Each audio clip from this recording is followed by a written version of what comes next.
ሁላችንም እናማትባለን።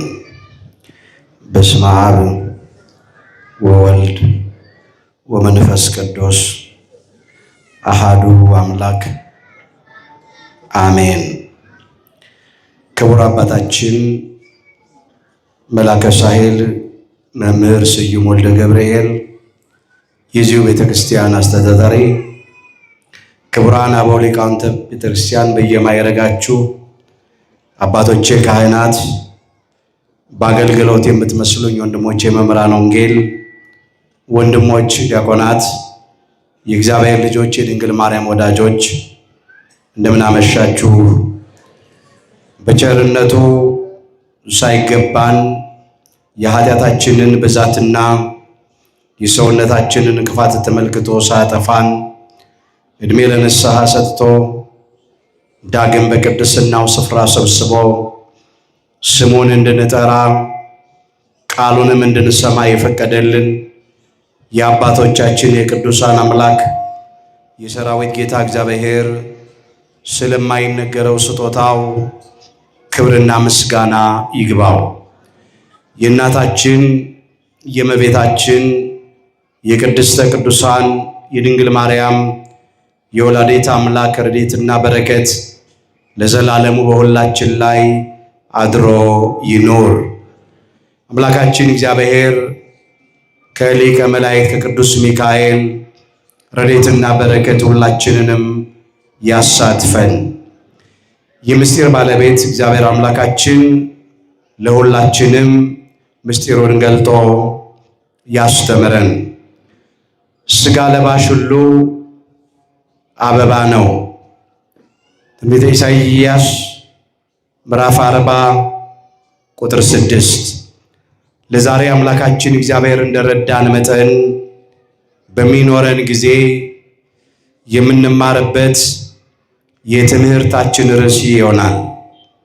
ዛሬ በዚህ ርዕስ ለመማር የመረጥንበት ምክንያታችን በቤተ ክርስቲያናችን ሥርዓት መሠረት ከመስከረም 26 ቀን አንስቶ እስከ ኅዳር 6 ቀን ያለው ጊዜ ዘመነ ጽጌ ይባላል።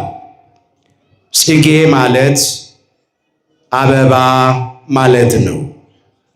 በተለይም በሀገራችን በኢትዮጵያ ይህ ወቅት የአበባ ወቅት ነው። ተራሮቹ፣ ሸለቆቹ፣ ሜዳዎቹ ሁሉ በጽጌያት ወይም በአበቦች የተዋቡበት ወቅት ነው። ከዚህ የተነሳ ቤተክርስቲያናችን እግዚአብሔርን በወቅቱ እያነሳች ስለ ሥራ ሁሉ በሥራ ሁሉ ታመሰግነዋለች። ሌላው ከወቅቱ ጋር እያነጻጸረች ለልጆቿም አስፈላጊውን ትምህርት ትሰጣለች። ከዚህ የተነሳ እኛም ዛሬ በዚህ ርዕስ ለመማር መርጠናል። ሥጋ ለባሽ ሁሉ አበባ ነው። ትንቢተ ኢሳይያስ ምዕራፍ 40 ቁጥር 6። በተለይ በዚህ ሰሞን በቤተ ክርስቲያናችን የሚነበቡት ምንባባት፣ የሚሰበኩት ምስባካት፣ የሚሰጡት ትምህርቶች፣ የሚተላለፉት መልእክታት፣ የሚዘመሩት ዝማሬያት ሁሉ ጽጌን ወይም አበባን አስመልክተው ነው። አባታችን ጡመ ልሳን፣ ፈልፈለ ማህሌት፣ እንዚራ ለቤተ ክርስቲያን፣ ባሕረ ጥበባት፣ ማህሌታዊው ኢትዮጵያዊ ሊቅ ቅዱስ ያሬድ በዝማሬው ቅድስተ ቅዱሳን ድንግል ማርያም ወላዲተ አምላክን በጽጌ በአበባ ልጇ መድኃኔ ዓለም ኢየሱስ ክርስቶስን በፍሬ እየመሰለ በስፋት ዘምሯል። አባታችን አባ ጽጌ ድንግልም ማህሌተ ጽጌውን ደርሷል። ይህም ማህሌተ ጽጌ በየዓመቱ በዚህ ወቅት የሚደርስ ነው። እኛም ከዚህ የተነሳ ነው ይህንን ኃይለ ቃል ርዕስ አድርገን ያነሳ ነው። ሥጋ ለባሽ ሁሉ አበባ ነው። ትንቢተ ኢሳይያስ ምዕራፍ 40 ቁጥር 6 ርዕሳችን ነው።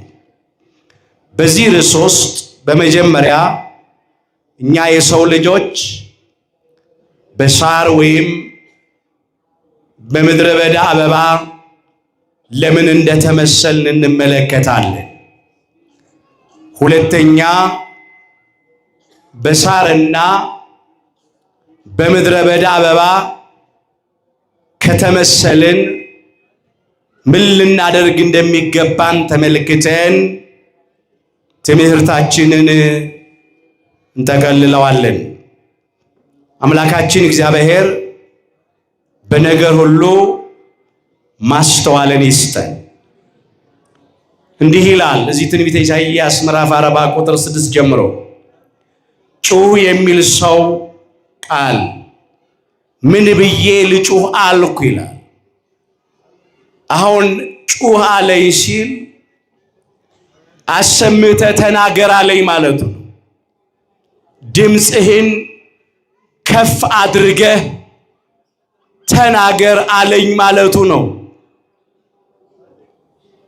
ልዑለ ቃል እየተባለ የሚጠራ ከአራቱ አበይት ነቢያት መካከል አንዱ የሆነው ነቢየ እግዚአብሔር ቅዱስ ኢሳይያስ የተናገረው ቃል ነው። ለጊዜው ይህንን ቃል የተናገረው ለእስራኤል ዘሥጋ ነው። ፍጻሜው እስራኤል ዘነፍስ ለምንባል ለሐዲስ ኪዳን እስራኤሎች ለኛም ለክርስቲያኖች የሚነገር ቃል ነው። ጩህ የሚል ሰው ቃል ምን ብዬ ልጩህ አልኩ ይላል። ሥጋ ለባሽ ሁሉ ሳር ነው፣ ክብሩም እንደ ምድረ በዳ አበባ ነው። የእግዚአብሔር እስትንፋስ ይነፍስበታል፣ ሳሩ ይደርቃል፣ አበባውም ይረግፋል። በእውነት ሕዝቡ ሳር ነው፣ የጌታ ቃል ግን ለዘላለም ይኖራል ይላል። ስለ ቃሉ ምስጋና የባህሪ የሆነ አምላካችን እግዚአብሔር ክብር ምስጋና ይግባው። በመጀመሪያ በቆሙ ወቅቱን እንመለከተዋለን። አሁን ይሄ መስከረም፣ ጥቅምት በሀገራችን በኢትዮጵያ የልምላሜ ጊዜ የአበባ ጊዜ ነው። ይሄ እግዚአብሔር ድንቅ ሥራ ነው።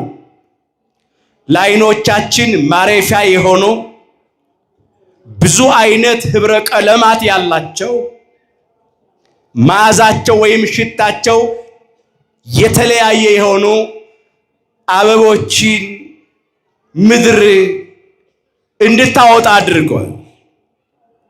እነኚህ አበባዎች የዓይኖቻችን ማረፊያዎች ናቸው። በአበባ እኛ የሰው ልጆች ደስታችንን እንገልጣለን። አንዳንድ ጊዜ ከኛ ሰዎች ርቀው ሲሄዱ ለመሸኘት እቅፍ አበባ ይዘን እንሸኛል። ከኛ ርቀው የነበሩ ወገኖቻችን ከሄዱበት ሲመለሱ እቅፍ አበባ ይዘን እንቀበላለን። በሰርጋችን ላይ አበባ ይታያል። በልዩ ልዩ ዝግጅቶች፣ ድግሶች ላይ አበባ በጠረጴዞች ላይ ይቀመጣል። ለመንግስት የሥራ ኃላፊዎች፣ ለሃይማኖት አባቶች ክብር መግለጫ የደስታ ምልክት ይሆን አበባ ይበተናል። አበባ የደስታ መግለጫ ስለሆነ ማለት ነው። ሌላው አበባ የፍቅር መግለጫ ነው። ባል ለሚስቱ፣ ሚስት ለባሏ፣ ልጆች ለወላጆች፣ ወላጆች ለልጆች፣ ባልንጀራ ለባልንጀራ ፍቅራቸውን ለመግለጥ ልዩ ልዩ አይነት አበቦችን ያበረክታሉ። እናቶቻችን በሚወልዱበት ጊዜ አበባ ይዘን እንቀርባለን። ይህም ብቻ አይደለም፣ ሽልማትም ነው ለድል አድራጊዎች የሚሰጥ። ሮጠው ለቀደመ ታግሎ ለጣለ ሰው በአረንጓዴው ቅጠል አክሊል ተዘጋጅቶ በሱ ላይ አበባ ተደርጎ በራሱ ላይ እንደ ዘውድ ይደፋለታል ወይም ይቀዳጃል ማለት ነው። አበቦች ይሄንን ሁሉ ያሳያሉ። የደስታ መግለጫ ነው፣ የፍቅር መግለጫ ነው፣ ደግሞ ለድል አድራጊዎች የሚሰጥም ሽልማት ነው። እንግዲህ እኛን የሰው ልጆችን በሳርና በአበባ መሰለን። ስጋ ለባሽ ሁሉ ሳር ነው አለ። ክብሩም ሁሉ እንደ ምድረ በዳ አበባ ነው አለ። እኛን ከሳር ጋራ ከምድረ በዳ አበባ ጋራ የሚያመሳስለን ነገር ምንድን ነው? በመጀመሪያ የምንመለከተው ይህንን ነው። በሳር በምድረ በዳ አበባ የመሰለን ምክንያቱ ሳሩ ስለሚጠወልግ ነው። እኛም እንደ ሳሩ እንጠወልጋለንና አበባው ስለሚደርቅና ስለሚረግፍ እኛም እንደ አበባው እንደርቃለን፣ እንረግፋለን። ያንን ያጠይቃል። በመጀመሪያ እንደ አበባ እንዳማረብን አንቀርም። አበባው እንደሚደርቅ እኛም በሞት እንደርቃለን አንድ ቀን። አበባው ደርቆ እንደሚረግፍ እኛም ደግሞ በሞት ደርቀን በመቃብር ወድቀን በስጋ እንፈርሳለን፣ እንበሰብሳለን። ይህንን ያጠይቃል። ይህን ስናነሳ አበባ የደስታ የፍቅር መግለጫ ብቻ አይደለም፣ ወይም ደግሞ ለድል አድራጊዎች የሚሰጥ ሽልማት ብቻ አይደለም። አበባ የሐዘን መግለጫ ነው። ወገኖቻችን በስጋ በሞት ከኛ ሲለዩ በመቃብራቸው ላይ የአበባ ጉንጉን እናስቀምጣለን። ያው ለትምህርት አሁንም አስከሬን በመካከላችን ገብቷል። ትምህርቱ አሁን በደንብ አድርጎ እያያዛል። ጥሩ ነው። ጊዜውን ጠብቆ መጥቷል። የአበባ ጉንጉን መቃብር ላይ እናስቀምጣለን። ሙታንን ስንሸኝ ምን ስንል ነው? በመጀመሪያ እንደ አበባው ተቀጠፉ ስንል ነው። ደረቁ፣ በሞት በመቃብር ሊወድቁ ነው ማለታችን ነው። ልንቀብራቸው ነው በስጋ። እሱ ብቻ ግን አይደለም። መስከረምና ጥቅምት ላይ የምናየው አደይ አበባ ሂዳር ታይሳስ ላይ ጠውልጎ ደርቆ ይወድቃል፣ ይረግፋል፣ ይፈርሳል፣ ይበሰብሳል። እንደገና ጊዜውን ጠብቆ በመስከረም ላይ የአበባ ያብባል፣ ይበቅላል እንደገና። ይሄ ደግሞ ከሞት በኋላ ሕይወት አለን፣ ከመቃብር በኋላ ትንሣኤ አለንም ስንለው በሞት ደርቀን በመቃብር ወድቀን ረግፈን ፈርሰን በስብሰን አንቀርም። ከሞት በኋላ ሕይወት አለን፣ ከመቃብር በኋላ ትንሣኤ አለን ስንል ነው።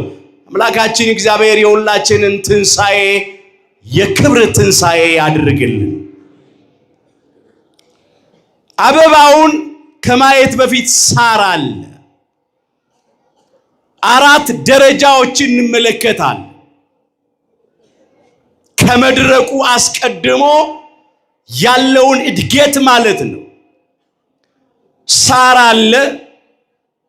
በሳሩ ላይ አበባ ያብባል፣ አበባ ይወጣል። በአበባው ላይ ፍሬ ይታያል፣ አበባው ፍሬ ያፈራል። 3 ከፍሬው በኋላ መጠውለግ አለ። ያ ፍሬ ይጠወልጋል፣ በሰርክ ይጠወልጋል። ከዚህ በኋላ ነው የሚደርቀው። ከመድረቅ በኋላ መውደቅ አለ። ከመውደቅ በኋላ መርገፍ፣ መፍረስ፣ መበስበስ አለ። ይህንን በእኛ ህይወት ውስጥ ነው የምናየው። ስለ ሳር፣ ስለ አበባ፣ ስለ ፍሬ ሊነግረን ገዶት አይደለም፣ ስለኛ ህይወት ነው። ስጋ ለባሽ ሁሉ ምንድነው? አበባ ነው። በደንብ በሉ። ስጋ ለባሽ ሁሉ በሉ አበባ ነው። ስጋ ለባሽ ሁሉ ምንድነው? አበባ ነው። ሁላችን በምድረ በዳ አበባ እንመስላለን። ይህንን አባታችን ክቡር ዳዊት ሲዘምር እንዲህ አድርጎ አምጥቶታል። የዳዊት መዝሙር 89 ቁጥር 5 ጀምሮ ዘመኖች የተናቁ ይሆናሉ ይላል። ዘመኖች የተናቁ ይሆናሉ ሲል በመጀመሪያ ዘመናችን በምድር ላይ አጭር መሆኑን የሚያጠይቅ ቃል ነው። የቱንም ያህል በምድር ላይ ብንኖር የሰው ዕድሜ በጣም አጭር ነው፣ ረጅም አይደለም። በዚህ በመጽሐፈ ኢዮብ ምዕራፍ 14 ቁጥር 1 ጀምሮ መመልከት ይቻላል። ከሴት የተወለደ ሰው የሕይወት ዘመኑ ጥቂት ቀን ነው ይላል። በመጀመሪያ የእያንዳንዳችን ዕድሜ በምድር ላይ ጥቂት ነው፣ አጭር ነው። ዘመኖች የተናቁ ይሆናሉ ማለት ነው። እጥረቱን ያመለክታል። ለምሳሌ በጣም ብዙ ዓመት የኖረው ሰው በምድር ላይ ማን ነው? ማቱሳላ ነው። ስንት ዓመት ኖሯል? 969 ዓመት ኖሯል። 1000 ዓመት ሊደፍን የቀረው 31 ዓመት ነው።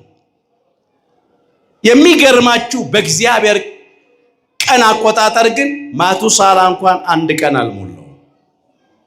ለምን? በእግዚአብሔር ዘንድ 1000 ዓመት ስንት ቀን ነው? 1 ቀን ነው። 1 ቀን ነው። ስለዚህ ማቱሳላ እንኳን በእግዚአብሔር አቆጣጠር 1 ቀን አልኖረም።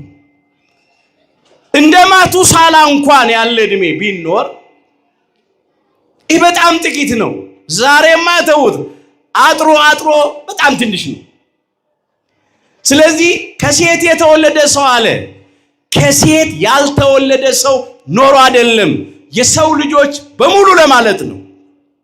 ሁላችንም ከአባታችን አብራክ ተከፍለን በእናታችን ማህፀን ተጸንሰን ነው የተወለድነው። ከሴት ነው የተወለድነው። ግን ከሴት የተወለደ ሰው አለ የሰው ልጆች በሙሉ ሲል ነው። የሕይወት ዘመኑ ጥቂት ቀን ነው፣ አጭር ቀን ነው አለ። ዘመኖች የተናቁ ይሆናሉ ያለው ክቡር ዳዊትም ለዚህ ነው። ይቀጥልና ምን ይላል ጻድቁ አባታችን ኢዮብ? መከራ ይሞላዋል ይላል። ምን ይሞላዋል? መከራ ይሞላዋል። ዘመኖች የተናቁ ናቸው ያለው ክቡር ዳዊት ዘመኑ የጭንቅ ስለሆነ የመከራ የፈተና ስለሆነ ነው። በተለይ በዚህ ዘመንማ አስጨናቂ ዘመን ነው። ቅዱስ ጳውሎስ ለተማሪው ለጢሞቴዎስ በጻፈው መልእክቱ ሁለተኛ ጢሞቴዎስ ምዕራፍ 3 ቁጥር 1 ጀምሮ ይህንን መዝግቧል። ነገር ግን ይላል በመጨረሻው ቀን የሚያስጨንቅ ዘመን እንዲመጣ ይህንን ወቅ ይላል። ምን የሚል ዘመን? የሚያስጨንቅ ዘመን እንዲመጣ ይህንን ወቅ። ያለነው በመጨረሻው ዘመን ዋዜማ ላይ ነው። በመጨረሻው መጀመሪያ ላይ ነው ያለነው። ትንቢት የሚፈጸምበት ዘመን ነው። ምሳሌ የሚደርስበት ዘመን ላይ ነው ያለነው።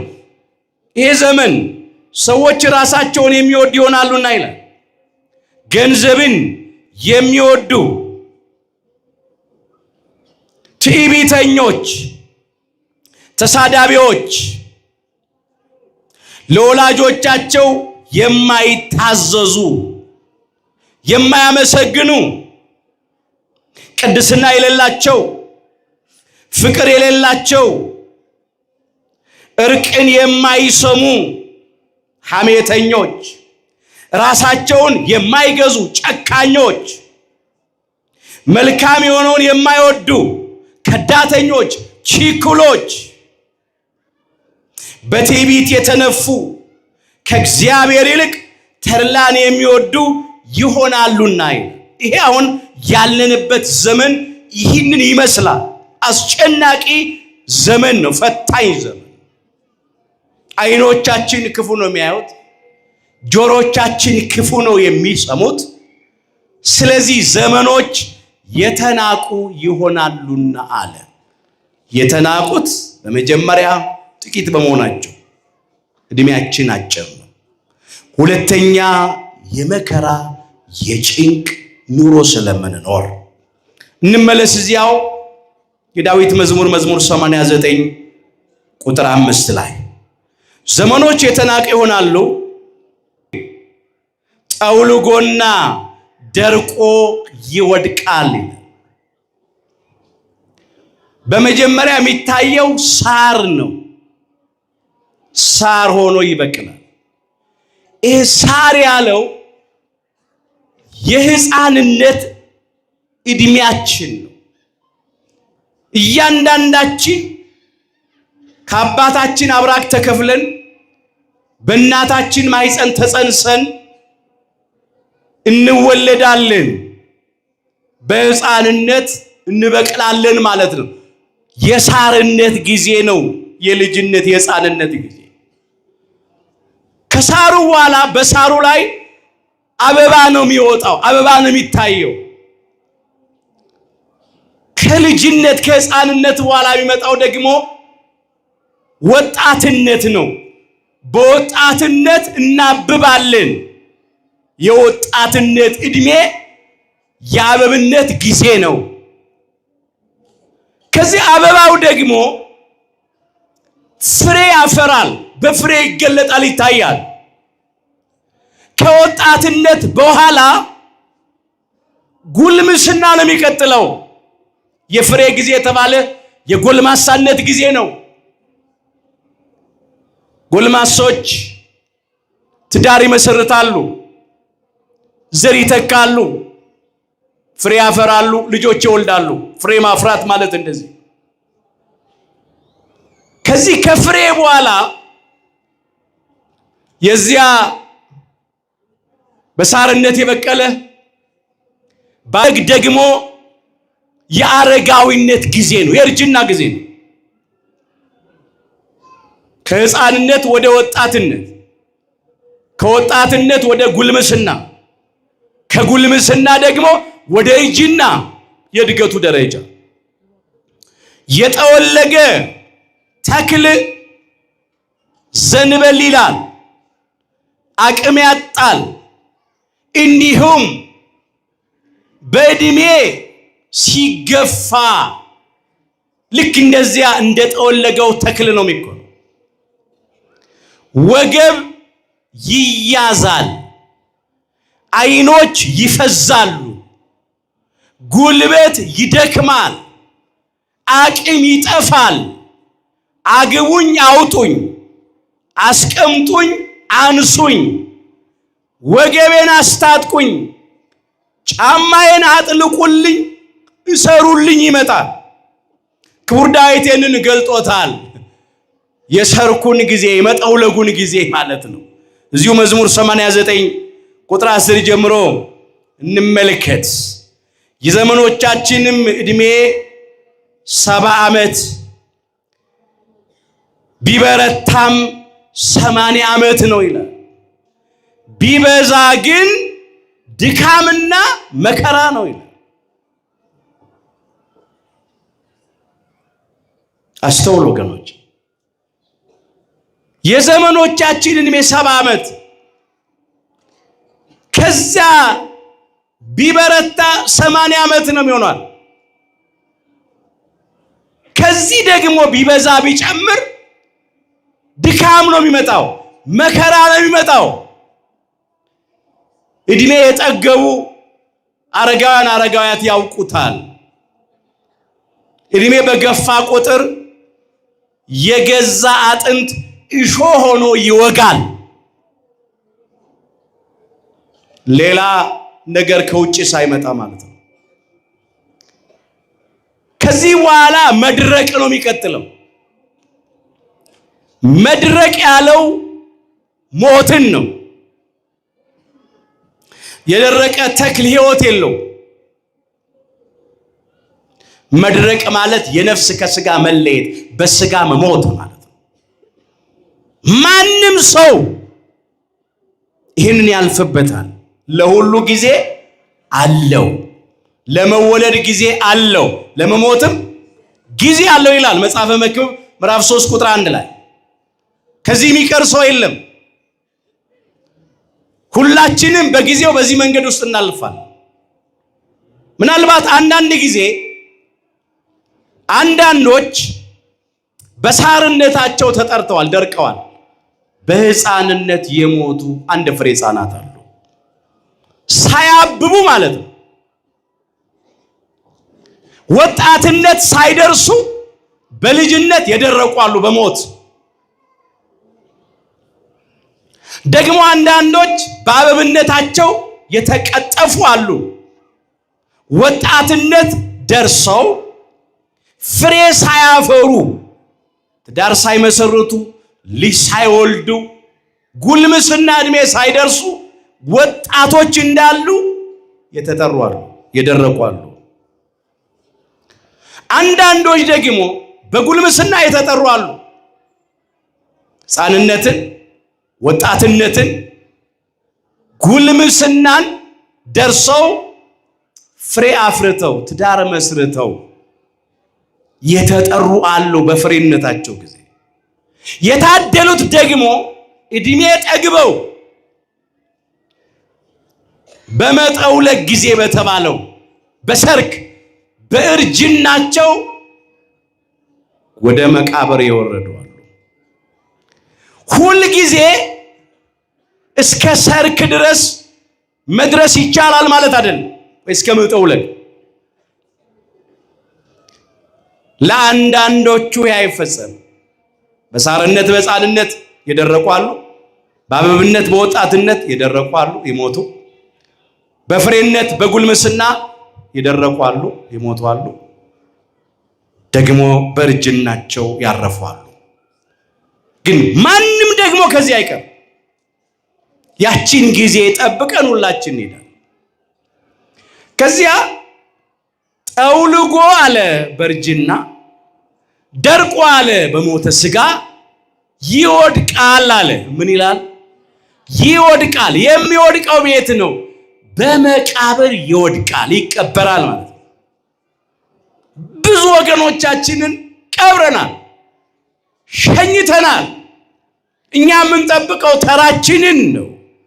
ውሎ ውሎ ከቤት፣ ኖሮ ኖሮ ከመሬት ነው። ማንም ሰው ከዚህ አይቀር።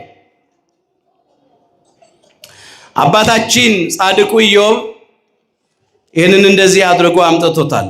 እዚያ መጽሐፈ ኢዮብ ምዕራፍ 14 ቁጥር 1 ጀምሮ ተመልሰን እንመልከት። ከሴት የተወለደ ሰው አለ፣ የሕይወት ዘመኑ ጥቂት ቀን ነው፣ መከራም ይሞላዋል፣ እንደ አበባ ይወጣል ይረግፋልም አለ። እንደ ጥላም ይሸሻል እርሱም አይጸናም አለ። እንደ አበባ ይወጣል ያብባል። በሕይወተ ሥጋ ስንኖር ነው። ከዚያ ደግሞ ይረግፋል። በሞተ ሥጋ ደግሞ እንረግፋል። ይህንን እናልፋለን። ሁላችንም አሁን አበባውን ስናይ በመጀመሪያ ልናስተውል የሚገባው ነገር እኛም አበባውን እንደምንመስል ነው። ክብራችን እንደ ምድረ በዳ አበባ እንደሆነ ሳሩን ስናየው ለምለሙን ሳር አረንጓዴውን ስናይ የኛም ክብር እንደ ለምለሙ ሳር እንደሆነ ማሰብ። ይሄ የለበስነው ሥጋ አንድ ቀን በሞት ይደርቃል። አንድ ቀን በመቃብር ይረግፋል፣ ይፈርሳል፣ ይበሰብሳል። ዘመነ ጽጌን ስናስብ በመጀመሪያ ይሄንን ማሰብ አለብን። ሁላችን አምላካችን እግዚአብሔርንም እንደዚህ እያልን ልንለምነው ልንማጸነው ያስፈልገናል። ሁልጊዜ በጸሎታችን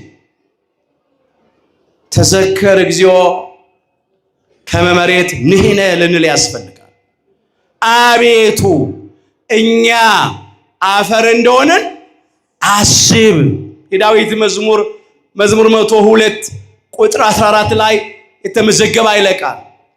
አቤቱ እኛ አፈር እንደሆነን አስብ። እኛ አፈር እንደሆነን አያውቅም እንዴ? ያውቃል። እርሱ ፍጥረታችንን ያውቃልና ይላል ከፍ ብሎ። በእጆቹ ነው ያበጃጀን፣ በመዳፎቹን የቀረጸ ግሩምና ድንቅ አድርጎ ነው የሰራ። ይሄ ለበስነው አካላችን ሥጋችን አፈር ነው። እግዚአብሔር አምላክም ሰውን ከምድር አፈር አበጀው፣ በአፍንጫውም የሕይወትን እስትንፋስ እፍ አለበት፣ ሰውም ሕያው ነፍስ ያለው ሆነ ነው የሚለው ኦሪት ዘፍጥረት ምዕራፍ 2 ቁጥር 7 ጀምሮ። የመጀመሪያውን ሰው የሁላችንን አባት አዳምን አምላካችን እግዚአብሔር ከምድር አፈር ነው ያበጀው። ከአራቱ ባህርያተ ሥጋና ከሦስቱ ባህርያተ ነፍስ ነው የፈጠረን። ስለዚህ በሥጋችን አፈር ነን። የለበስነው ሥጋ አፈር እንደሆነን አስብ። አካላችን ሥጋችን አፈር ነው። ድካማችንን አውቀህ ማረን ነው፣ ይቅር በለን ነው፣ እራራልን ነው። እኛ በሥጋ ፈራሾች ነን፣ በስባሾች ነን ማለት ነው። አፈር እንደሆነን አስብ ማለት ነው። ይህም ብቻ አይደለም። አቤቱ እኛ አፈር እንደሆነን አስብ ማለት አፈር ወይም ጭቃ ታጥቦ አይጠራም።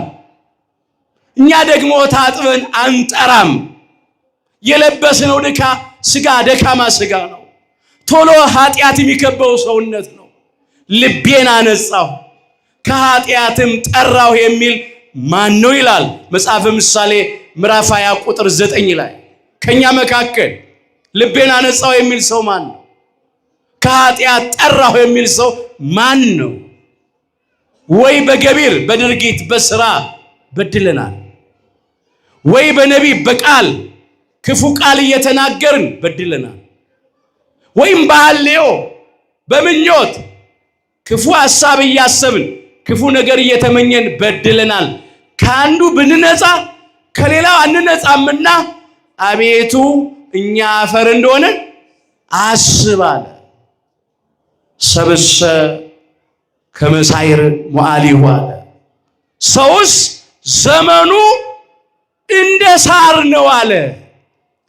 ያ ፈጥኖ እንደሚያልፍ እንደሚጠፋ እንደሚጠወልግ እንደሚደርቅ የኛም ዕድሜ አጭር ነው። ቶሎ እናልፋለን፣ ቶሎ እንሞታለን ሲል ወከማሁ ጽጌ ገዳም ከሚፈር ያለ ልክ እንደ ምድረ በዳ አበባ ያፈራል፣ ያብባል።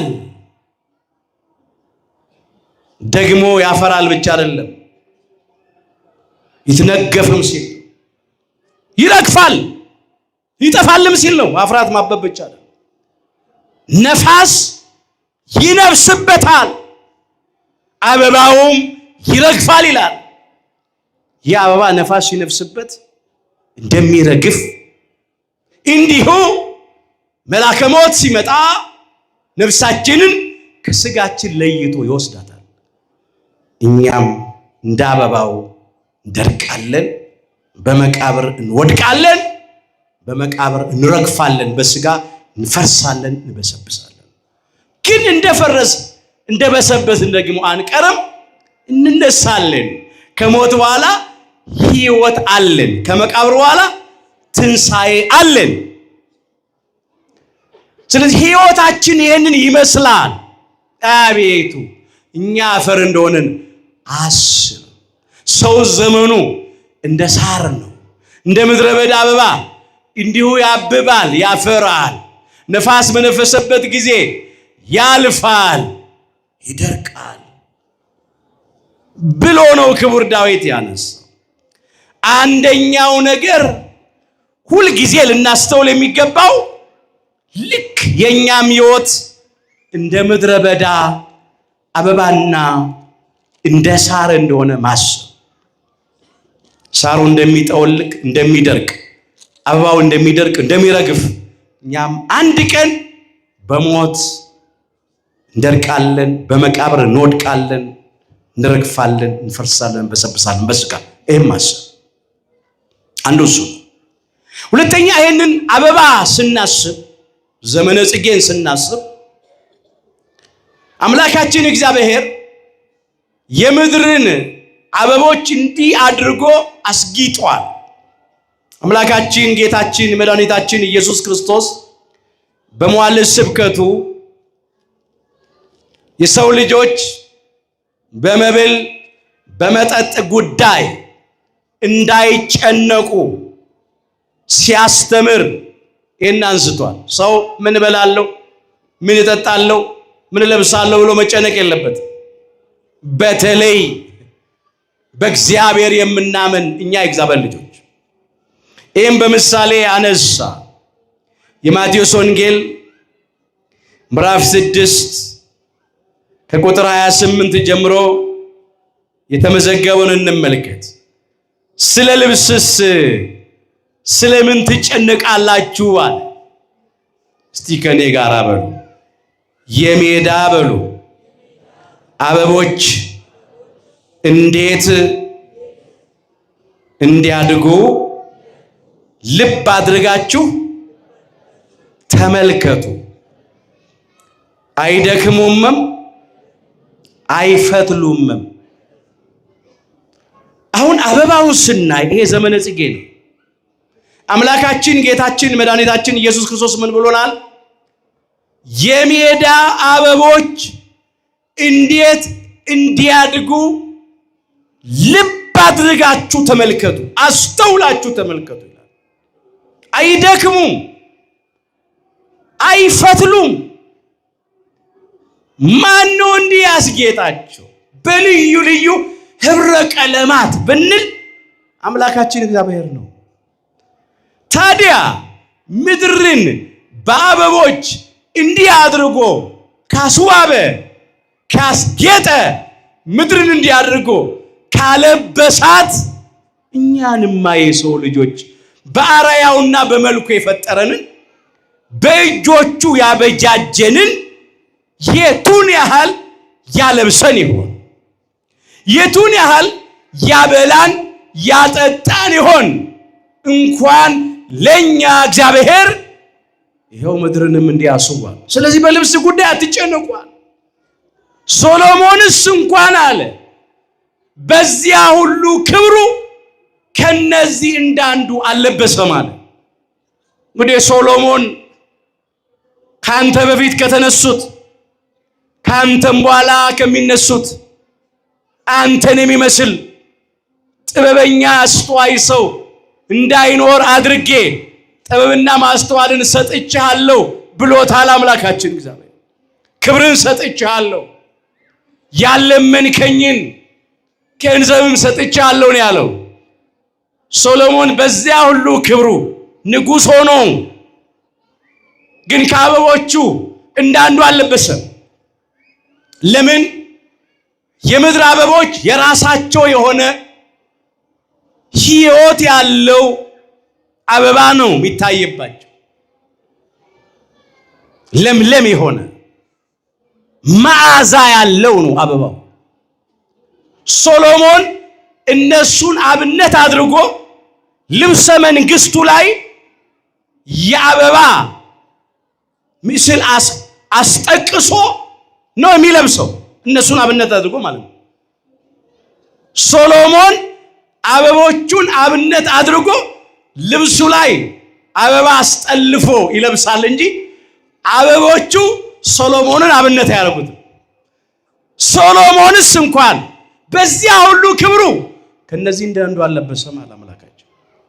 እንግዲህ ዛሬ ያለውን አለ ነገም ወደ እቶን እሳት የሚጣለውን ምድር በአበቦች እንዲህ አድርጎ ካስዋበ ካስጌጠ አለ እንዴ እናንተማ የቱን ያህል አለ። ስለዚህ ምን እንበላለን፣ ምን እንጠጣለን፣ ምን እንለብሳለን ብላችሁ አትጨነቁ አለ። አበቦቹን ስናይ በአበባ ጉዳይ እንዲህ እግዚአብሔር ውብ አድርጎ ከሰራ እኛ ደግሞ በልብስ ጉዳይ በመብል በመጠጥ ጉዳይ መጨነቅ አይገባንም። እንኳን እኔን ምድርን አምላኬ እግዚአብሔር እንዲህ አድርጎ በአበቦች አስጊጧል ብለን ማድነቅ መገረም ነው ያለብን። እስቲ እናመስግነው አምላካችን እግዚአብሔር። የሱ ሥራ ነው። አስባችሁ ታውቃላችሁ? ልብ አድርጋችሁ ተመልከቱ ነው ያለው። አስተውሉ ነው ያለው። እስቲ ይዋቸው የአበቦቹን ህብረ ቀለማት እስቲ ይዋቸው። አንዳንዶቹን ደግሞ ጠጋ አድርጋችሁ አሽቷቸው። መዓዛቸው ልዩ ልዩ አይነት መዓዛ አላቸው። የእግዚአብሔር ድንቅ የሆነ ሥራ ነው።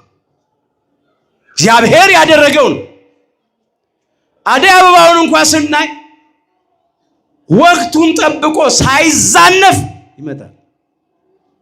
መስከረም ጥቅምት ያየነው አበባ ህዳር ታኅሳስ ላይ የለም። ጠውልቋል፣ ደርቋል፣ ረግፏል። ዓመቱን ጠብቆ ደግሞ ይመጣል። ነገርን ሁሉ በጊዜ ውብ አድርጎ ሰራው ይላል መጽሐፈ መክብብ ምዕራፍ 3 ቁጥር 11 ላይ ውብ አድርጎ ነው የሰራው።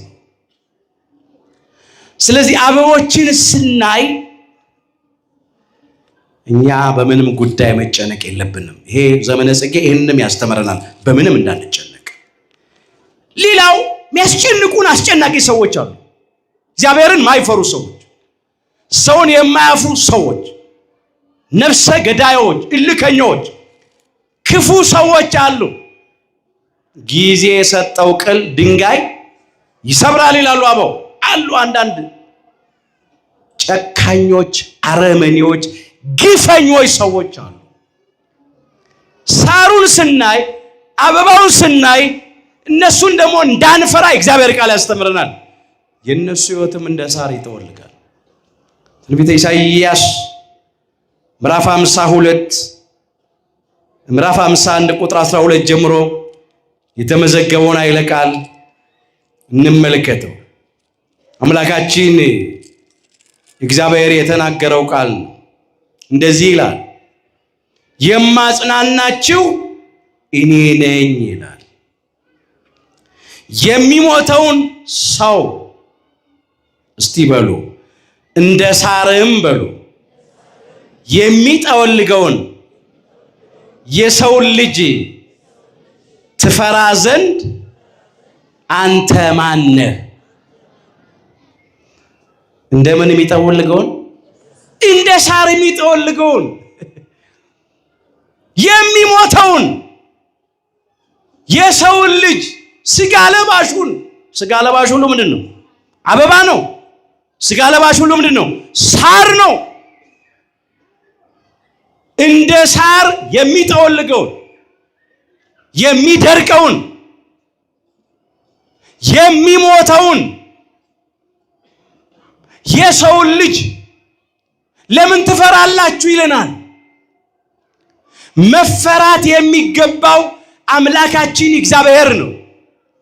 በባህሪው ሞት የሌለበት፣ በመንግስቱ ሽረትና እልፈት ለውጥ የሌለበት የዘላለም አምላክ የዘላለም ንጉሥ እግዚአብሔርን መፈራት ያለበት እንጂ ስጋ ለባሽ ሰዎችን ልንፈራ አይገባንም።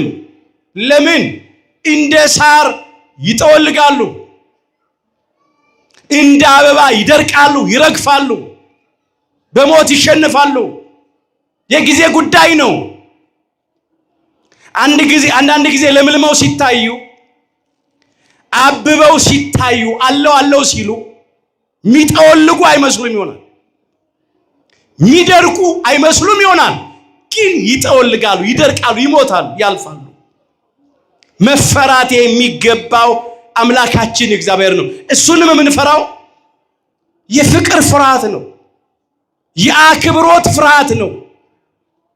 ውለታውን እያሰብን ቸርነቱን እያሰብን በፍቅር ፍርሃት ለሱ እንገዛለታለን እንጂ እግዚአብሔር ጨካኝ ነው፣ አረመኔ ነው፣ ክፉ ነው ብለን አይደለም። ለባህሪው አይስማማውም።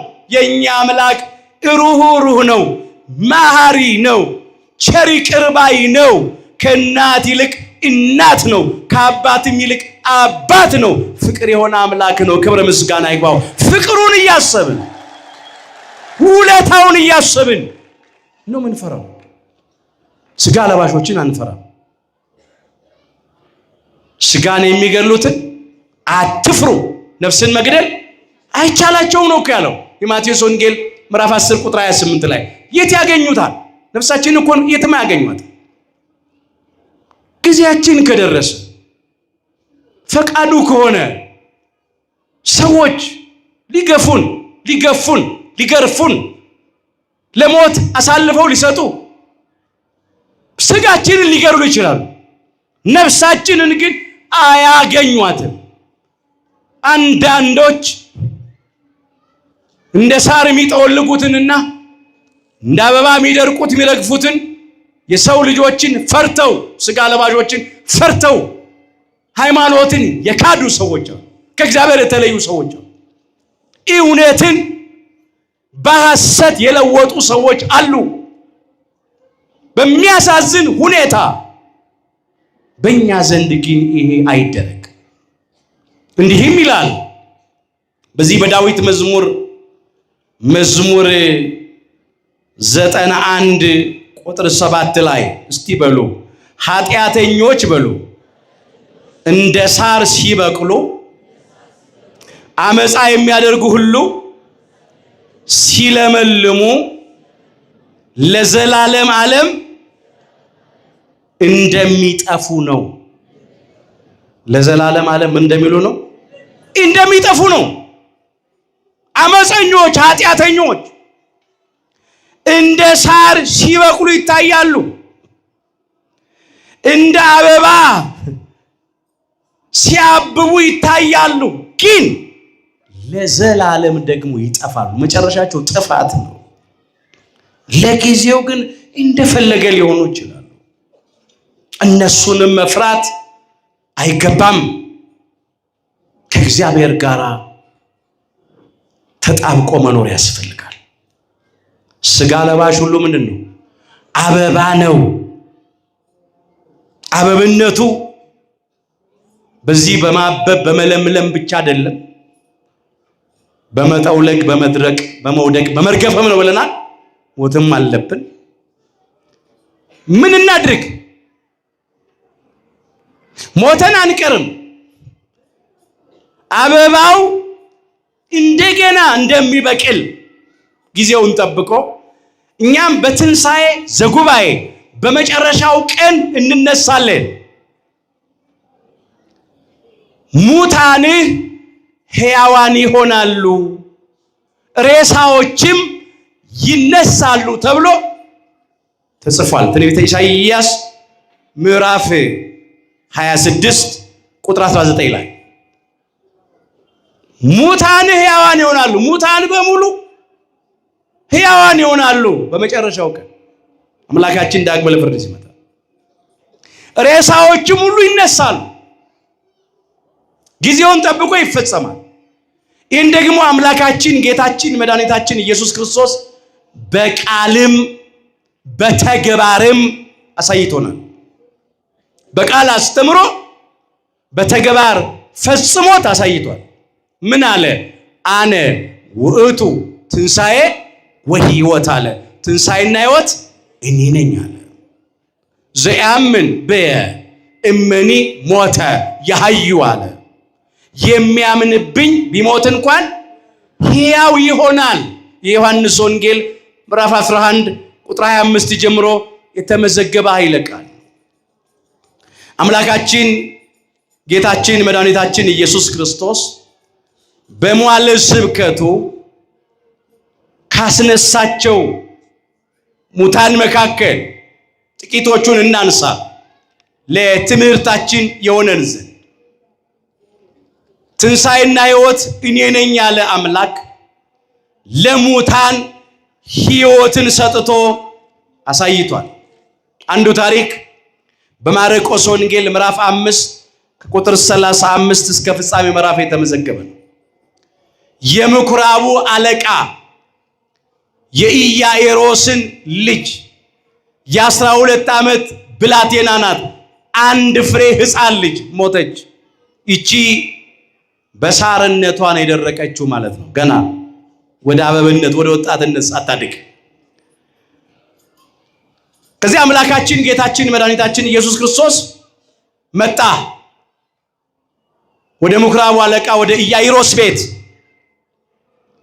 ከቅዱሳን ሐዋርያት አይማድ የሚባሉትን የምስጢር ደቀ መዛሙርት የሆኑትን ሊቀ ሐዋርያት ቅዱስ ጴጥሮስ፣ ሐዋርያው ቅዱስ ያዕቆብንና ሐዋርያው ቅዱስ ዮሐንስ ወልደ ነጎድጓድን ይዞ ገባ። እንዲህ አለ፣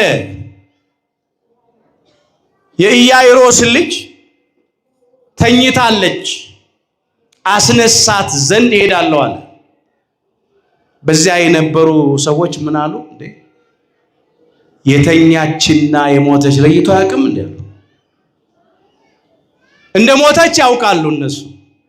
የሚያሳዝኑት እነዚህ ሰዎች እነሱ መሞቷን ያወቁትን ያህል እሱን ግን አላዋቂ ያደረጉት። ለነሱ እኮ ጥበብን ማስተዋልን የሰጠ ነው። ኤልሻዳይ ካህሌ ኩሉ ሁሉን ቻይ አምላክ ነው። የሚሳነው ነገር የለም። እንኳን እርሱ ሁሉን አዋቂ የሆነ አምላክ ቀርቶ እነሱ እንኳን ዕውቀታቸው የተገደበ የተወሰነው ከዕውቀት ከፍለው የሚያውቁት እንኳን አውቀዋል እኮ መሞቷን በስጋ ግን ሳከትከት ብለው ሳቁበት። እሱ ግን ተኝታለች አስነሳታለሁ ማለቱ ሞቷን ነው በእንቅልፍ የመሰለው። ያንቀላፋ እንደሚነቃ የተኛ እንደሚነሳ የሞተችውን ጣቢታን ከሞት አስነሳታለሁ ማለት ነው። ከዚያ ጣቢታ ሆይ ተነሽ አላት። ያቺም ብላቴና ሕፃን ልጅ አፈፍ ብላ ተነሳች። ክብር ምስጋና ለአምላካችን ለእግዚአብሔር። ሕይወት ነኝ አለ፣ ትንሣኤ ነኝ አለ። በሳርነት በሕፃንነት ጊዜዋ በሞት የደረቀችውን በሕይወት አለመለማት አንዱ እሱ ነው። ሌላው በሉቃስ ወንጌል ምዕራፍ 7 ቁጥር 11 ጀምሮ የተመዘገበ ታሪክ አለ። ናይን በሚባል መንደር የነበረች አንዲት መበለት ነበረች ይላል። መበለት ማለት ባል የሞተባት ሴት ማለት ነው። ባል የሌላት ብቸኛ ሴት። አንድ ልጅ ነበራት፣ የዓይኗ ማረፊያ፣ የልቧ ተስፋ የሆነ ልጅ፣ የባለቤቷን ሐዘን ማስረሻ የሆነ ልጅ፣ ይጦረኛል የምትለው ልጇ በጉብዝናው በወጣትነቱ በሞት ደረቀ። ይሄ ደግሞ በአበብነት ጊዜ የደረቀ ነው። አበብነት ወጣትነት ነው ብለናል። ደረቀ። የሚያሳዝን ነው። የዚያን የወጣት ልጇን አስከሬን በቃሬዛ አሸክማ ወደ ቀብሩ ስፍራ እያነባች እያዘነች ትሄዳለች። አምላካችን ጌታችን መድኃኒታችን ኢየሱስ ክርስቶስ መጣና ቃሬዛውን ነካና አስቆማቸው። እንዲህ አለ፣ አንተ ጎበዝ እልሃለሁ ተነሳ አለው። ያ በወጣትነቱ የሞተው ወደ መቃብር ስፍራ ታጥቦ ተገንዞ በቃሬዛ ተደርጎ በሸክም ይሄድ የነበረው አፈፍ ብሎ ተነሳ። የዛች መበለት ሐዘን ለደስታ፣ ልቅሷ ለሳቅ ተቀየረ። አስተውሉ። ትንሣኤና ሕይወት እኔ ነኝ ያለ አምላክ በአበብነቱ በወጣትነቱ የደረቀውን ያንን ጎበዝ ሕይወት ሰጥቶ አሳይ፣ አለመለመው። ሶስተኛ በዚህ በዮሐንስ ወንጌል ምዕራፍ 11 ላይ ሙሉ ታሪኩ ተመዝግቧል። ይሄ ደግሞ የተቀበረ ነው። 4 ቀን የሞላ ሁላችንም የምናውቀው ታሪክ አልዓዛር የማርታና የማርያም ወንድም ከ4 ቀን በኋላ አምላካችን ጌታችን መድኃኒታችን ኢየሱስ ክርስቶስ ወደ አልዓዛር መቃብር መጣ። አልዓዛር ውጣለው። ያ የሞተው አልዓዛር ከተቀበረ 4 ቀን የሞላው አልዓዛር የአምላካችን የጌታችን የመድኃኒታችን ኢየሱስ ክርስቶስን ድምፅ ሰምቶ አፈፍ ብሎ ከመቃብር እንደተገነዘ ሆኖ ወጣ። ፍቱትና ይሂድ ተውት አለ። የመጨረሻው ለቅሶ ደራሽ የነ ማርታና የነ ማርያም እንባ አባሽ ሆነ። ሰው ሲጨርስ እግዚአብሔር መስራት ይጀምራል። ታሪክ ይለውጣል። ነገር ይገለብጣል። የተቆረጠ ተስፋን የሚቀጥል አምላክ ለሞተው ለአልዓዛር ሕይወት ሰጠ። ሕይወት ነኝ አለ። ለተቀበረው ለአልዓዛር ትንሣኤ ሰጠ። ትንሣኤነቱን አረጋገጠ በተግባር በድርጊት። የሚገርም ነው። ይህ ብቻ አይደለም። አምላካችን ጌታችን መድኃኒታችን ኢየሱስ ክርስቶስ በዕለተ ዓርብ በቀራንዮ መስቀል ላይ በተሰቀለ ጊዜ በሰማይ 3 ተአምራት ታይተዋል። በምድር 4 ተአምራት ታይተዋል። በምድር ከታዩት ከ4ቱ ተአምራት መካከል አንዱ መቃብራት ተከፍተው ከ500 ከፍ ከ600 ዝቅ ያሉ ሙታን ተነስተዋል። በዚህ በማቴዎስ ወንጌል ምዕራፍ 27 ከቁጥር 52 ጀምሮ የተመዘገበውን ታሪክ መመልከት ትችላላችሁ። መቃብሮችም ተከፈቱ ይላል። ተኝተውም ከነበሩ ምን ብለው ከነበረ? ተኝተው ከነበሩ ከሙታን ብዙዎች ተነሱ ይላል። አሁን ተኝተው ከነበሩ ሲል መቃብር ቆፍረው ውስጥ ገብተው ተኝተዋል ማለት አይደለም። ይሄውም በእንቅልፍ የመሰለው በስጋ የሞቱትን ሙታንን ነው። ተኝተው ከነበሩት አለ በስጋ ካንቀላፉት ከሞቱት ከተቀበሩት ብዙ ሙታን ተነሱ። ከትንሣኤውም በኋላ አለ ወደ ቅድስት ከተማ ወደ ኢየሩሳሌም ገብተው ለሰዎች ሁሉ ታዩ፣ የክርስቶስንም ነገር መሰከሩ ብሎ ነው የሚናገረው። ትንሣኤና ሕይወት እኔ ነኝ። እነኚህ ከሞት የተነሱ ከመቃብር የወጡ ሙታን ሁሉ ግን ሞተዋል። እንደገና ትንሣኤ ዘጉባኤን ይጠብቃሉ። የመጨረሻውን ቀን ይጠብቃሉ። አምላካችን ጌታችን መድኃኒታችን ኢየሱስ ክርስቶስ ትንሣኤና ሕይወት እኔ ነኝ ያለው እነኛን ሙታን ስለማስነሳት ብቻ አይደለም። የራሱም ነገር አለበት። ለባህሪው ሞት የማይስማሙ አምላክ ስለኛ ተገብቶ ስለኛ ስለ ኃጢአተኞቹ በስጋ ሞተ፣ ተቀበረ። 3 ቀን 3 ሌሊት በጎልጎታ መቃብር አደረ። ሞትን ድል አድርጎ መግነዝ ፍቱልኝ መቃብር ክፈቱልኝ ሳይል በኃይሉና በስልጣኑ ተነሳ። ቅዱስ ጳውሎስ እንደመዘገበው ክርስቶስ ስለ ኃጢአታችን ሞተ ተቀበረም፣ መጽሐፍም እንደሚል በሶስተኛው ቀን ተነስቷል ያለው አንደኛ ቆሮንቶስ ምዕራፍ 15 ቁጥር 3 ሁል ጊዜ በሃይማኖት ጸሎት የምናደርሰው ነው። ክፎች ክርስቶስን በግፍ ሰቀሉ፣ ገደሉት። ይህም ብቻ አይደለም፣ እንዳይነሳ ትንሣኤ እንዳይነሳ ሕይወት ሞቶ እንዲቀር በእነሱ አስተሳሰብ መቃብሩን በሰራዊትና በመሳሪያ ኃይል አስጠበቁ። የኛ አምላክ ግን ሕይወት ስለሆነ ሞት አላሸነፈው፣ ትንሣኤም ስለሆነ መቃብር ይዞ አላስቀረው። ሞትን ድል አድርጎ በኃይሉና በስልጣኑ ተነሳ። ቅዱሳን መላእክት ለቅዱሳት አንስት ትንሣኤውን ሲያበስሩ እንዲህ ያሉ፣ ሕያውን አምላክ ከሙታን መካከል ስለምን ትፈልጉታላችሁ? እንደተናገረው ተነስቷል እንጂ በዚህ የለም አሉ። በሉቃስ ወንጌል ምዕራፍ 24 ቁጥር 5 ላይ አዎ እንደተናገረው ተነስቷል እንጂ እርሱ በዚህ የለም። ሕያውን አምላክ ከሙታን መካከል ስለምን ትፈልጉታላችሁ አሉ። መቃብሩ ባዶ ነው። ድንጋዩ ተንከባሏል። የአመፃ መዝገብ ተገልብጧል። የሞት መውጊያ ተሰብሯል።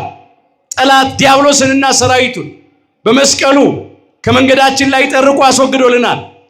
ክርስቶስን በግፍ ሰቅለው የገደሉ ክፎች አፍረዋል። አዳምና እኛ ልጆቹ ደግሞ ከብረናል። ክብር ይግባው አምላካችን ጌታችን መድኃኒታችን ኢየሱስ ክርስቶስ ለኛ ትንሣኤ በኩር ሆኗል፣ አብነት ሆኗል። ትንሣኤና ሕይወት እኔ ነኝ አለ ክርስቶስ። በሞቱ ሞታችንን ሻረልን፣ በትንሣኤው ትንሣኤያችንን አበሰረልን። ይህን ቅዱስ ጳውሎስ እንደዚህ አድርጎ አመጣ። አሁን ግን ክርስቶስ ላንቀላፉት በኩራት ሆኖ ከሙታን ተነስቷል አለ አንደኛ ቆሮንቶስ ምዕራፍ 15 ቁጥር 20 ላይ። አሁን ግን ክርስቶስ ላንቀላፉት ማለት በስጋ ለሞቱትና ለተቀበሩት ማለት ነው። በኩራት ሆኖ መጀመሪያው ነው፣ ቀዳሚው ነው። ከሙታን ተነስቷል። ከሙታን መካከል ተለይቶ ተነስቷል። እስቲ በሉ ሞት በሉ በሰው በኩል ስለመጣ ትንሣኤ ሙታን በሰው በኩል ሆኗልና። ሞት በመጀመሪያው ሰው በፍጡሩ በሁላችን አባት በአዳም በኩል መጥቷል። እንዲሁ ትንሣኤ ሙታን ደግሞ ሰው በሆነ አምላክ በዳግማዊ አዳም በባህሪ አምላክ በአምላካችን በጌታችን በመድኃኒታችን በኢየሱስ ክርስቶስ ሆኗል። ይህም ማለት ነው ሞት በሰው በኩል ስለመጣ ትንሣኤ ሙታን በሰው በኩል ሆኗልና ያለው ይሄ ነው። እስቲ በሉ ሁሉ በሉ በአዳም እንደሚሞቱ እንዲሁ ደግሞ ሁሉ በክርስቶስ ሕያዋን ይሆናሉ። ይሄ ነው። በአዳም ሞት ተፈርዶብናል፣ ሞት አግኝቶናል፣ ሞት ደርሶብናል። በዳግማዊ አዳም በአምላካችን በጌታችን በመድኃኒታችን በኢየሱስ ክርስቶስ ደግሞ ሕይወት ተሰጥቶናል። ሕያዋን ሆነን እንኖራለን። እንደ ሳሩ ጠውልገን እንደ አበባው ደርቀን በመቃብር ወድቀን ፈርሰን በስብሰን አንቀርም። ትንሣኤና ሕይወት እኔ ነኝ ብሏል ክርስቶስ። ስለዚህ እንነሳለን። ምን እናድርግ? አሁን የክብር ትንሣኤ እንድንነሳ ለዘላለም በሕይወት እንድንኖር በመጀመሪያ ሃይማኖታችንን እናጽና። እስቲ በሉ የሚያምንብኝ በሉ ቢሞት እንኳን ሕያው ይሆናል። መሰረቱ ሃይማኖት ነው። መጀመሪያ ማመን። እኛ ወንዶቹ በ40 ቀን ሴቶቹ በ80 ቀን ከማኅፀነ ዮርዳኖስ ከጸጋ መንፈስ ቅዱስ ዳግም በጥምቀት ተወልደናል። በሜሮን ከብረናል። የአምላክን ቅዱስ ሥጋና ክቡር ደም ተቀብለናል። እግዚአብሔርን በልጅነት ክብር አይተናል። ለመንግሥተ ሰማያት ክብር ታጭተናል። የመጀመሪያው ይሄ ነው። ዳግመኛ የተወለድነው ከሚጠፋ ዘር አይደለም። ቅዱስ ጴጥሮስ ይሄን መዝግቦታል። አንደኛ ጴጥሮስ ምዕራፍ 1 ከቁጥር 23 ጀምሮ እንመልከት እስቲ። በሉ ከኔ ጋር ዳግመኛ በሉ። የተወለዳችሁት ከሚጠፋ ዘር አይደለም፣ በሕያውና ለዘላለም በሚኖር በእግዚአብሔር ቃል ከማይጠፋ ዘር ነው እንጂ። ሥጋ ሁሉ እንደ ሳር አመጣው። ሥጋ ሁሉ እንደምን? እንደ ሳር። ቀጥሉ። ክብሩም ሁሉ በሉ እንደ ሳር አበባ ነውና ሳሩ ይጠወልጋል፣ አበባውም ይረግፋል። የጌታ ቃል ግን ለዘላለም ይኖራል። በወንጌልም የተሰበከላችሁ ቃል ይሄ ነው ይላል። የእግዚአብሔር ቃል ግን ለዘላለም ይኖራል። አዎ ሳሩ ይጠወልጋል፣ አበባው ይደርቃል፣ ይረግፋል። ይሄ ሥጋ በርጅና አንድ ቀን ይጠወልጋል፣ በሞት አንድ ቀን ይደርቃል፣ በመቃብር ይወድቅና ይረግፋል፣ ይፈርሳል፣ ይበሰብሳል። ግን እኛ ዳግመኛ የተወለድነው ከማይጠፋ ዘር ነው የተወለድነው። ልደታችን ፍጥረታዊው ልደት፣ የመጀመሪያው ልደት፣ ሥጋዊው ምድራዊው ልደት ብቻ አይደለም። ሰማያዊ ልደት፣ መንፈሳዊ ልደት ተወልደናል። ከማኅፀነ ዮርዳኖስ ከጸጋ መንፈስ ቅዱስ ዳግም ተወልደናል። ከማይጠፋ ዘር ተወልደናል። ስለዚህ ለዘላለም በሕይወት እንኖራለን። መቼ?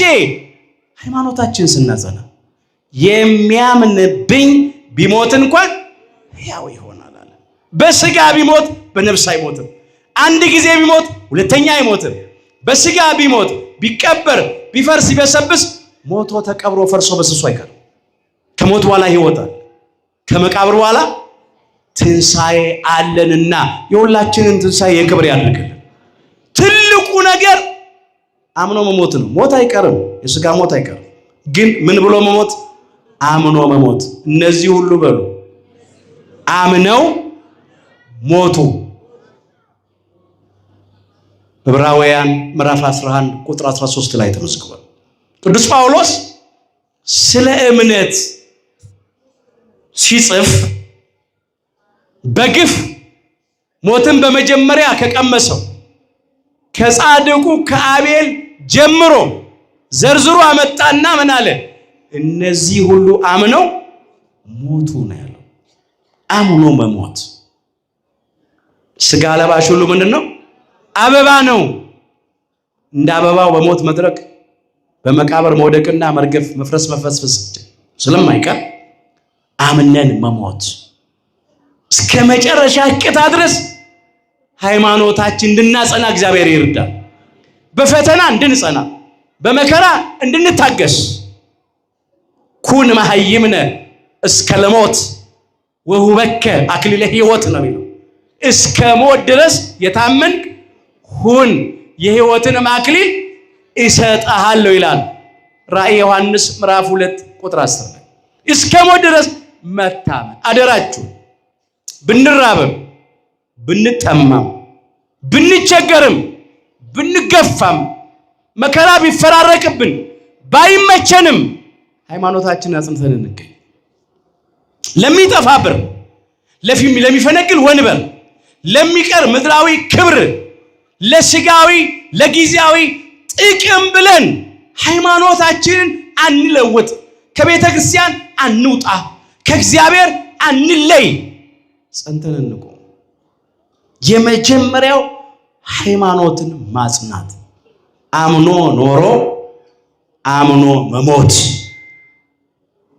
አንዳንዶች አምነው ኖረው ከመሞታቸው አስቀድሞ በመጨረሻ ሰዓት የሚክዱ አሉ። በመጨረሻው ሰዓት። እኛ ግን አምነን ኖረን አምነን ነው መሞት ያለብን። አምኖ መሞት አንዱ እሱ።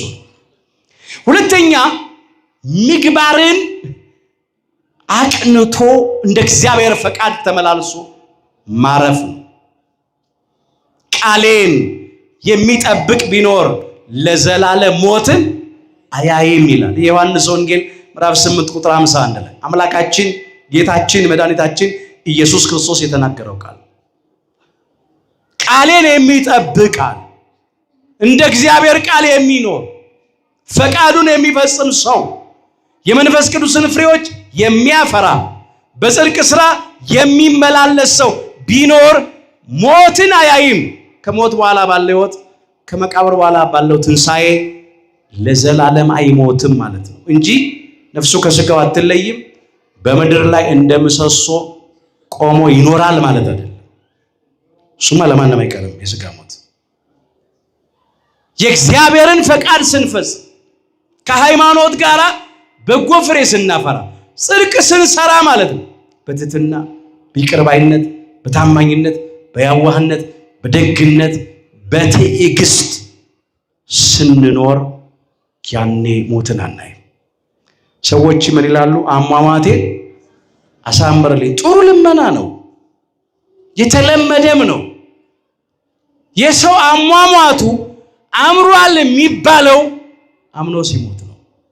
ሃይማኖቱን አጽንቶ በስጋ የሞተ ክርስቲያን አሟሟቱ አምሯል። ምግባሩን አቅንቶ ንስሐ ገብቶ ስጋ ወደሙን ተቀብሎ ተዘጋጅቶ ትሩፋት ሰርቶ በስጋ የሞተ ክርስቲያን አሟሟቱ ያማረለት ነው እንጂ አሟሟቴን አሳምር ማለት እኮ በሞትኩበት ዕለት ብዙ ሰዎች ተሰብስበው ይቅበሩኝ ማለት እኮ አይደል እንዴ? አሁን ሰው በሞቱ ቀን ባለጸጎች፣ ባለስልጣኖች፣ ዝነኞች፣ ስመጥሮች፣ ታዋቂዎች ተሰብስበው ቢቀብሩት ሃይማኖቱን ካላጸና ምግባሩን ካላቀና ንስሐ ካልገባ እኛ መቃብሩ ላይ የተገኙት ሰዎች ሁሉ እኮ ከሞት ሊያድኑት አይችሉም፣ በፍጹም አይችሉም።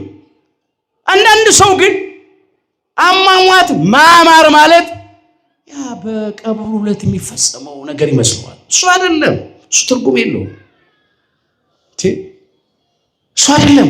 ዋናው ነገር ሃይማኖትን ማጽናት ነው፣ ምግባርን ማቅናት፣ ንስሐ መግባት። ስጋ ለባሽ ሁሉ ምን ነው? አበባ ነው። አበብነታችን እናስብ።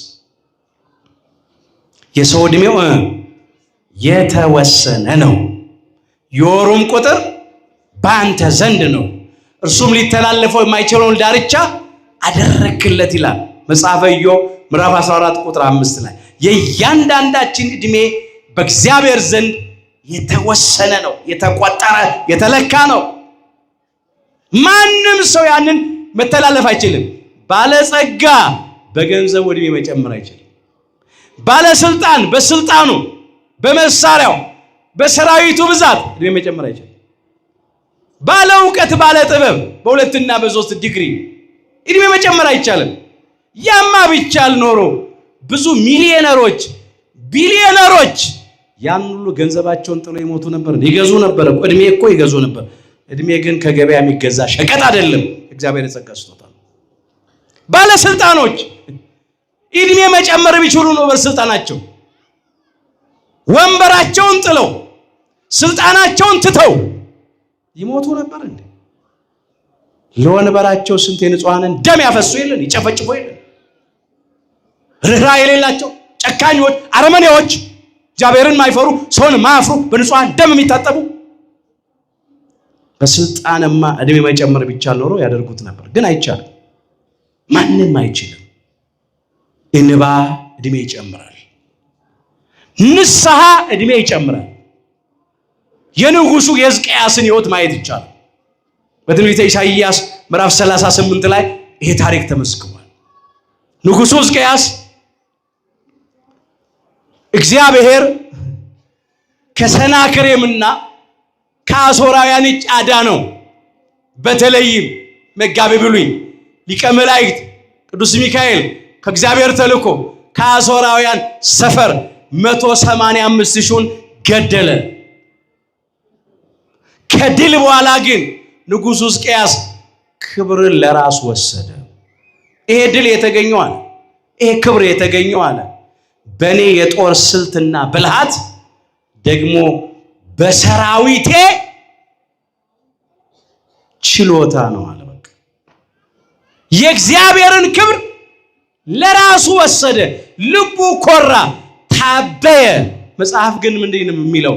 ፈረስ ለጦርነት ቀን ይዘጋጃል፣ ድል ግን ከማን ዘንድ ነው? ከእግዚአብሔር ዘንድ ነው ይላል ምሳሌ 21 ቁጥር 31 ላይ። ድል ከእግዚአብሔር ነው። ለእስራኤላውያን እኮ ውጊያቸውን የተዋጋ ቅዱስ ሚካኤል ነው። ሰልፋቸውን የተሰለፈ ቅዱስ ሚካኤል ነው። አንድ ጠጠር አልወረወሩም፣ አንድ ጦር አልሰበቁም፣ አንድ ሰይፍ አልሰነዘሩም። ማለዳ ሲነሱ የ185,000 የአሦራውያንን በድን ነው ቅዱስ ሚካኤል ጥሎ ያሳያቸው። ግን ንጉሡ ሕዝቅያስ ታበየ። ያን ጊዜ እግዚአብሔር ቆነጠጠና አልጋ ላይ አጣለው። አንተ እንኳን ሕዝብህን ከሰናክሬምና ከአሦራውያን እጅ ከአሕዛብ እጅ እንደዚህ እንደ ጉንዳን ከበዛ ሰራዊት ልታድን ቀርቶ ራስህንም ከበሽታ ማዳን የማትችል አቅመ ቢስ ነህ ብሎ ይኸው ብሎ ቆነጠጠው። ተግሳጽ ነው። በደዌ ገሰጸና አልጋ ላይ ጣለው። ከዛ ነቢዩ ኢሳይያስን ወደ ንጉሥ ወደ ሕዝቅያስ እግዚአብሔር ላከ። ምን አለው? ትሞታለህ እንጂ በሕይወት አትኖርምና ቤትህን አስተካክል አለው። አሁን እግዚአብሔር ጉዳዩ ከንጉሡ ሕዝቅያስ ቤተ መንግሥት ጋር አይደለም። ጉዳዩ ከንጉሡ ሕዝቅያስ ልብ ጋር ነው። ልብን አስተካክል ነው። ሕይወትን አስተካክል ነው። ቤተ መንግሥቱንማ የሚያስተካክሉ ብዙ አገልጋዮች አሉ። የንጉሡ ሕዝቅያስ ልብ ግን በትዕቢት ተበላሽ፣ በኃጢአት ተበላሸ። በትዕቢት የተበላሸውን ሕይወትን በትሕትና አስተካክለው። በኃጢአት የተበላሸውን ሕይወትን በንስሐ በጽድቅ አስተካክለው። የረከሰውን ሕይወትን በንስሐ ቀድሰው አለው። ንጉሡ ሕዝቅያስ ወዲያው በእግዚአብሔር ፊት ተንበረከከ። መተላለፉን አስቦ የንስሐ እንባ አነባ፣ አለቀሰ። እግዚአብሔርም ነቢዩ ኢሳይያስን መልሶ ወደ ንጉሡ ወደ ሕዝቅያስ ላከው። ሂድ አለው፣ እንዲህ በለው ንጉሡ ሕዝቅያስን እንባህን ተመልክቻለሁ፣ ልመናህንም ሰምቻለሁ፣ ጸሎትን ተቀብያለሁ። ወደ አንተ በምሕረት ተመልሻለሁ።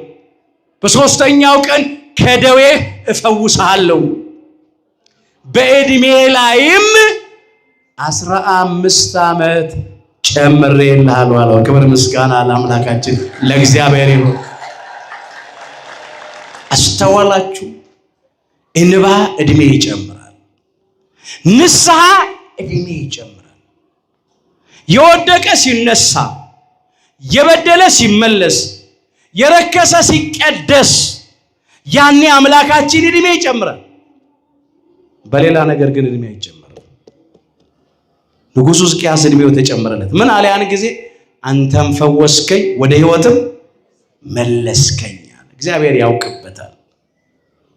እኛም ዛሬ በተሰጠን ጊዜ እንጠቀም። ማምሻም ዕድሜ ስለሆነ ምንም ብንሆን በስጋ ሳር ነን፣ በስጋ አበባ ነን።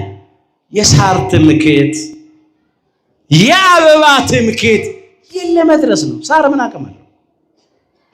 አበባ ምን አቅም አለው? ደካማ አይደል? እኛም እኮ ስንያዝ እኮ ጭብጣ እንሞላው፣ ስንለቀቅ እኮ ለሜዳም አይበቃን።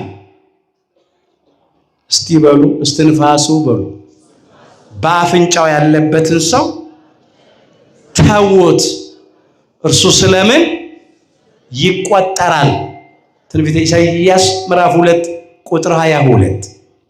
እዚች ጋር እኮ ብትያዝ ነገሩ አበቃ። ጉንፋን ይበቃን የለ ግን አንቻለም። አንዳንዴ እንታበያለን። ንጉሡ ሕዝቅያስ እኮ ታበየ፣ ልቡ ኮራ፣ ክብሩን ለራሱ ወሰደ። እግዚአብሔር ይሄንን አደረገልን፣ ጠላቶቻችንን ጣለልን ብሎ እግዚአብሔርን እንደማመስገን በእኔ ጦር ስልት በሰራዊት ጥንካሬ አሦራውያንን ድል አደረግኩ ብሎ ተመካ፣ ታበየ። ቆነጠጠና አስተኛው። እግዚአብሔር አቅመ ቢሶች ነን፣ ደካሞች ነን። ስለዚህ ሁልጊዜ ማሰብ አለብን። የተጨመረልን ዕድሜ ንስሐ ነው። በተሰጠን ጊዜ እንድንመለስ እግዚአብሔር ሁላችን ይርዳን።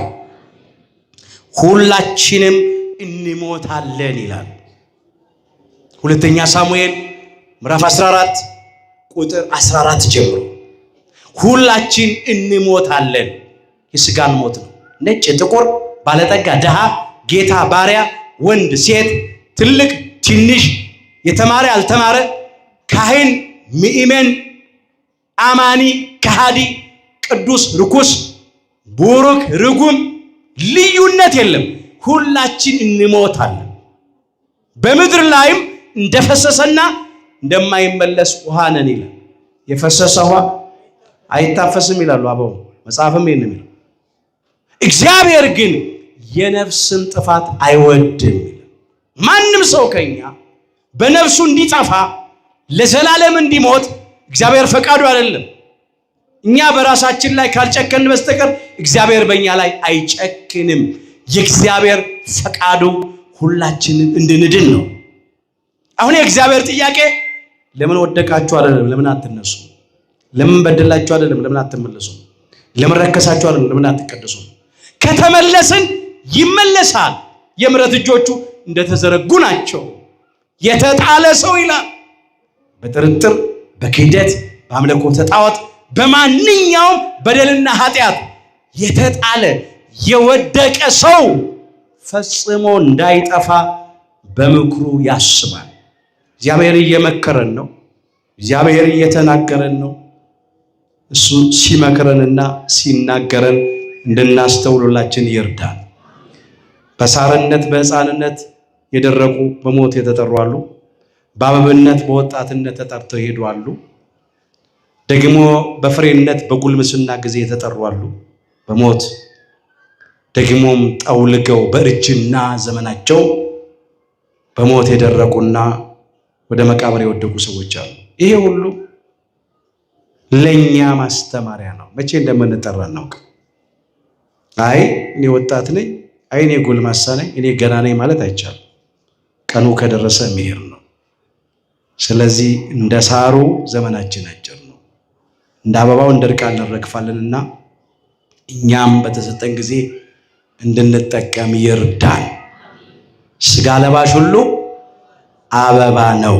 ትንቢተ ኢሳይያስ ምዕራፍ 40 ቁጥር 6 ሁላችን ከውድቀታችን ተነስተን ከርኩሰታችን ተቀድሰን ወደ አባቶቻችን ወደ ካህናት ቀርበን ኃጢአታችን ሁሉ ተናዘን ቅዱስ ሥጋዋን በልተን ክቡር ደሙን ጠጥተን መንግሥቱ እንድንወርስ ስሙ እንድንቀድስ ኃያሉ እግዚአብሔር አምላካችን በቸርነቱ ይርዳን። የሁላችንንም መጨረሻችንን አምላካችን እግዚአብሔር በቸርነቱ ያሳምርልን። ይቆየን።